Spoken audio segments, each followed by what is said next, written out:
ایک بات یہ بھی ہے نا، آج ہمارے معاشرے میں اس قدر جہالت بڑھ رہی ہے کہ لوگ اپنے ہی بچوں کو، اپنے ہی بیٹے اور بیٹیوں کو گالی دیتے ہیں، اور حالانکہ دین و شریعت میں گالی دینا حرام ہے، گناہ کبیرہ ہے، بغیر توبہ کے معافی بھی نہیں ملتی ہے صاحب۔ اپنے بچوں کو گالی مت دیا کرو، یہ منافقوں کا طریقہ ہے۔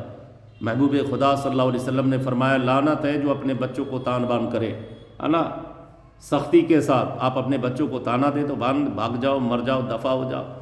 حرام خور، حرام زادہ، معلوم ہے حرام زادے کا مطلب کیا ہوتا ہے؟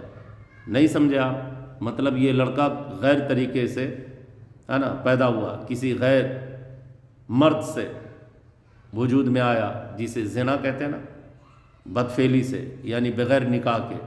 اللہ، آج اسی لیے میرے آقا فرماتے ہیں جہنم میں عورتوں کی تعداد زیادہ ہوگی، اس لیے اپنے بچے کو، بیٹیوں کو، بیٹوں کو تان بان نہ دیں، گالی نہ دیا کریں، سختی کریں، دین و شریعت میں سمجھائیں، مارنے کا بھی حکم ہے مگر حد ہو، کوئی بھی چیز حد میں رہ کے بہتر ہے، بے حد نہیں ہونا۔